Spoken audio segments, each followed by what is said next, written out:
अस्सलाम वालेकुम। Special talk में आपका मेजबान मियां सैफुर रहमान हाजिर खिदमत।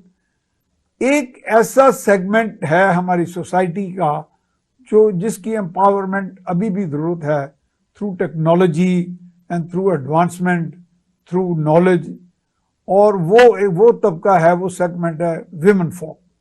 हालांकि हमारे यहाँ विमेन फोक का हमेशा ही एक बेहतरीन किरदार रहा है, माँ के तौर पे, बहन के तौर पे, बीवी के तौर पे इनकी बड़ी कंट्रीब्यूशन है।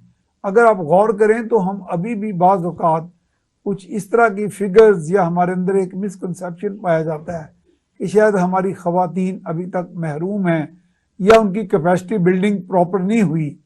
और पर्टिकुलरली एक ऐसा फील्ड है जिसमें हम क्या समझते हैं कि समथिंग इज़ रियली लैकिंग, और वो है women in tech, women in technology. तो उस हवाले से आज हमारे पास ऐसे मेहमान मौजूद हैं जो इस पे काम कर रही हैं, जिनके पास प्रैक्टिकल सॉल्यूशंस हैं, जिनके पास इसका बाकायदा कंपैरेटिव एनालिसिस है, डाटा है, और इसको पैशनेटली एंड डिवोटेडली और डेडिकेटेडली इसको परस्यू कर रही हैं विमेन इन टेक को, यानी विमेन इन टेक्नोलॉजी। और मैं आपको उनका तारफ़ कराता हूँ। आप स्टूडेंट लीडर हैं और आपका नाम है राफ़े मुस्तफ़ा। हम आपको खुश आमदीद कहते हैं एज ए स्टूडेंट लीडर, और आपकी जो कमिटमेंट और पैशन है कि विमेन इन टेक्नोलॉजी, उस हवाले से I really draw inspiration out of it कि हम समझते हैं कि इस मुल्क के अंदर ख़वातीन का किरदार तो रहा है, लेकिन उनको कोई बाज़ अपॉर्चुनिटीज़ नहीं मिली। और दुनिया चूँकि इस वक्त टेक्नोलॉजिकल एडवांसमेंट की तरफ जा रही है, तो उनकी पार्टिसिपेशन, उनका रोल कितने परसेंट है इन टेक्नोलॉजी विमेन फोक, हमारी पाकिस्तानी विमेन का। पहले तो हमसे स्टार्ट करते हैं, देन वी गो अहेड। जी, thank you so much for the introduction. मैं ये कहना चाहूंगी कि हमारी ख़वातीन में बहुत ज़्यादा पोटेंशियल है, जिसको अभी पाकिस्तान में, एटलीस्ट पाकिस्तान में ज़्यादा उभारा नहीं गया, ज़्यादा पॉलिश नहीं किया गया। लेकिन मैं ये देख रही हूँ कि आजकल की जनरेशन जो है वो इस पे काम कर रही है, इस पे बात कर रही है। I am an example and I have my colleagues जो इस पे बात करते हैं, जो इनकरेज करते हैं इवन पेरेंट्स की काउंसलिंग एंड इस तरह के सेशंस, जिस तरह मैं आज ही इधर आई हूँ। तो काम इस पे हो रहा है, but yes we need a lot of improvement and इंशाल्लाह रिजल्ट्स हम जरूर देखेंगे और अनकरीब देखेंगे। अच्छा, आपने एक बात बड़ी अच्छी की, और इसमें मेरा ख्याल है ये मैं पहली दफ़ा सुन रहा हूँ, बल्कि शायद बहुत कम लोग कहते हैं कि पेरेंट काउंसलिंग। हालांकि हमारे यहाँ पेरेंट के अंदर एक ऐसी खुद एतमादी अननेसेसरी पाई जाती है। वो समझते हैं कि वी डोंट नीड काउंसलिंग, कि हमारा ज़िंदगी का एक्सपीरियंस, बात पेरेंट समझते हैं कि we are always right. Do you believe in that कि parent can be wrong at some time? Respect, dignity उनकी अपनी जगह, but sometime they can be wrong. Basically मैं इसके बारे में कहना चाहूंगी, एक बहुत बड़ी सेइंग भी है कि अपने बच्चों को अपने जमाने के तौर पे उनकी तरबियत ना करो, क्योंकि जिस तरह जमाना चेंज होता है उस तरह तौर तरीके चेंज होते हैं। तो उनको उनके जमाने की आपको ट्रेनिंग देनी चाहिए, उनकी उस तरह पेरेंटिंग करनी चाहिए। तो हमारे जो पेरेंट्स हैं ऑब्वियसली वो हमारे लिए बेहतरीन चाहते हैं, लेकिन कुछ एक जनरेशनल गैप आ जाता है जिसको वो कवर करना चाहें भी तो कहीं ना कहीं वो लैक करते हैं। इस वजह से मैं कहना चाहूंगी कि बेशक वो अपनी तरफ से बिल्कुल ठीक होते हैं, लेकिन जब एक नई जनरेशन आ जाती है, एक नया दौर आ जाता है, तो वो वहां पे थोड़ा सा, मैं कहना गलत तो नहीं कहूंगी, अपनी तरफ से वो ठीक होते हैं, लेकिन वहां पे उनको गाइडेंस की जरूरत होती है, उनको काउंसलिंग की जरूरत होती है कि आजकल ये नए ट्रेंड्स हैं, आपके बच्चे के लिए ये चीज ज्यादा बेहतर है। तो इसलिए पेरेंट, यानी आपका कहने का मकसद है कि उनकी सिंसियरिटी और उनका जो खुलूस है उस पर तो कोई क्वेश्चन ही नहीं है। बेशक बेशक। और वो दे वांट द बेस्ट, क्योंकि आप देखें कि पेरेंट, आप सिबलिंग्स का रिलेशनशिप देखें और उसको कंपेयर करें पेरेंट्स और चिल्ड्रन का रिलेशनशिप, ये एक ऐसी मुसलमा हकीकत है दुनिया भर की, यूनिवर्सल, कि पेरेंट चाहते हैं कि मेरा बच्चा या बच्ची मुझसे बेहतर, ज्यादा बेहतर पोजीशन में हो, बेशक ज्यादा बेहतर कमाए, ज्यादा इज्जत कमाए, ज्यादा नाम कमाए, ज्यादा तालीम हासिल करे। ये वाहिद ऐसा रिश्ता है। लेकिन आपने बहुत अच्छा पॉइंट आउट किया कि बात पेरेंट अपनी कैपेसिटी उतनी नहांस नहीं कर पाते, कि वो ये नहीं देख पा रहे होते कि ट्रेंड्स चेंज हो गए हैं, तो वो अपने ट्रेंड्स पे रिजिड हो जाते हैं।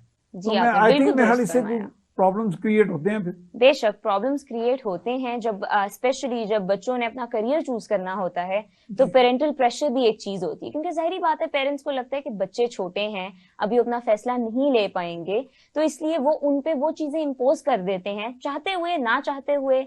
सिंसेरिटी पे, खलूस पे कोई हम नहीं क्वेश्चन कर सकते, लेकिन चाहते और ना चाहते वो उनका बुरा कर देते हैं, क्योंकि उनको ट्रेंड्स का इतना नहीं पता होता है। लेकिन आजकल देखें ना, ग्लोबल विलेज बना हुआ है पूरा हमारी दुनिया, इंटरनेट है हमारे पास, तो बच्चे जब काउंसलिंग लेते हैं मेंटोर्स से जो कि फील्ड में होते हैं, तो बच्चों का नॉलेज ऑटोमेटिकली इंक्रीज हो जाता है, और वो जो ब्रिज हो जाता है उनके पेरेंट्स का, मतलब जो एक गैप आ जाता है उनके पेरेंट्स का और उनके नॉलेज का, उसको वो ब्रिज नहीं कर पाते, और फिर बच्चे गलत फील्ड में एडमिशन ले लेते हैं जो उनकी इंटरेस्ट से बिल्कुल ऑपोजिट होता है, या जो नए जमाने के ट्रेंड से ऑपोजिट होता है। तो इसलिए उनका जो पोटेंशियल है वो अपने असल मंजिल नहीं हासिल कर पाता। जी बिल्कुल। तो वो जो पेरेंट और उनके जनरेशन गैप और जो आप कह रही है ना, तो वो कम्युनिकेशन गैप में भी बदल जाता है। बेशक। अच्छा, चूंकि आपने इसमें बड़ी मेहनत की है, विमेन इन टेक यानी विमेन इन टेक्नोलॉजी, तो मैं चाहूंगा कि इस पे भी बात की जाए कि इस वक्त कितनी पार्टिसिपेशन है और इतनी अपॉर्चुनिटीज हम कहाँ से क्रिएट करें। Government should create, private sector should come forward, या आप जैसे लोग जैसे और भी शामिल हों इस फील्ड में, they should join hands with you student leader. तो वो विमेन एक इतनी बड़ी, देखे ना, विमेन हमारी एक नेशनल स्ट्रेंथ है, लेकिन वो स्ट्रेंथ में हर वेस्ट जा रही है। एक आपकी एक वैल्यू जो है वो वेस्ट जा रही है टोटल, तो उसको उस वैल्यू एडिशन किस तरह की जाए। सही। बेसिकली मैं इस पॉइंट पे आने से पहले अपने नाजरीन को और आपको भी इस बात पे एजुकेट करना चाहूंगी कि वुमेन इन टेक है क्या। क्योंकि जैसे मैंने बात की कि हमारे पेरेंट्स के दरमियान और हमारे बच्चों के दरमियान एक जनरेशनल गैप आ जाता है, तो मैं ये चाहूंगी कि जो पेरेंट्स भी ये शो देख रहे हैं वो इस चीज से अवेयरनेस लें, एजुकेशन लें और अपनी बच्चियों के लिए बेहतर फैसला कर सकें। So basically women in tech जो है ये एक इनिशिएटिव है, और ये एक सब इनिशिएटिव है वुमेन इन स्टेम का। वुमेन इन स्टेम का मतलब है science, technology, engineering, mathematics, STEM. Good. तो ये स्टेम मुझे रिपीट करने दें। Science, technology, engineering, mathematics. जी।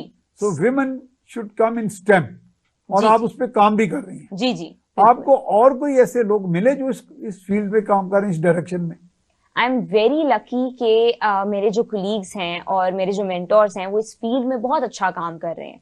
तो मैं ये कहना चाहूंगी और अप्रिशिएट भी करना चाहूंगी कि पाकिस्तान में इस पे काम हो रहा है, लेकिन हमें इसको बड़े स्केल पे करने की जरूरत है।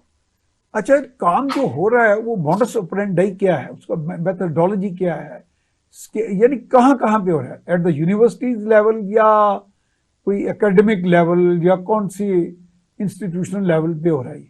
तो बेसिकली इस पे काम या अभी इंडिविजुअल लेवल पे हो रहा है जैसे आप कर रही हैं? जी जी। बेसिकली इस पे पाकिस्तान में कहूँ तो इंडिविजुअल लेवल पे ही ज्यादातर काम हो रहा है।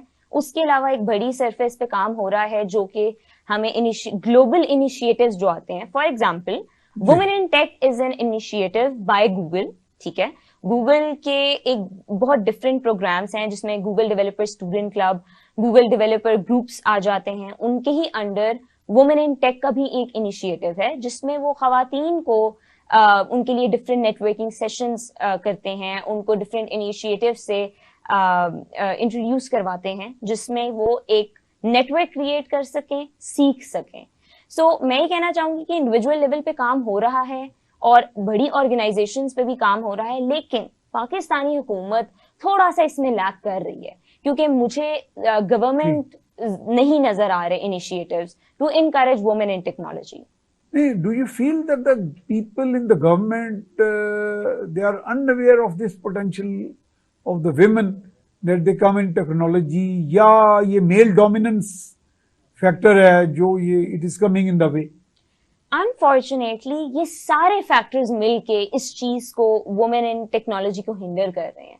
मैं कहना चाहूंगी कि एक तो इंडिविजुअल लेवल पे हमारे जो गवर्नमेंट के ऑफिशियल्स हैं या जिनके सपुर्द ये सारे काम किए जा रहे हैं वो भी नावाकिफ हैं कि खवातीन में कितना पोटेंशियल है और वो क्या क्या कर सकती हैं, और ओवरऑल गवर्नमेंट में भी ये चीज मसला आ रहा है। अब मैं आपको एक छोटी सी अगर एग्जांपल दूं, ठीक है, तो शफीका इकबाल जो कि पाकिस्तान से first big data engineer Google में सेलेक्ट हुई. शी इज अच्छा. नाउ वर्किंग एट क्या गूगल. नाम बताया? शफीका इकबाल. शफीका इकबाल, जी जी. अच्छा. She is a very famous personality now because she has taken the initiative कि वो पाकिस्तान में इस चीज को, टेक्नोलॉजी को, और ये जो एक गैप आ जाता है ना एकेडमिक और प्रैक्टिकल, उसको ब्रिज करें.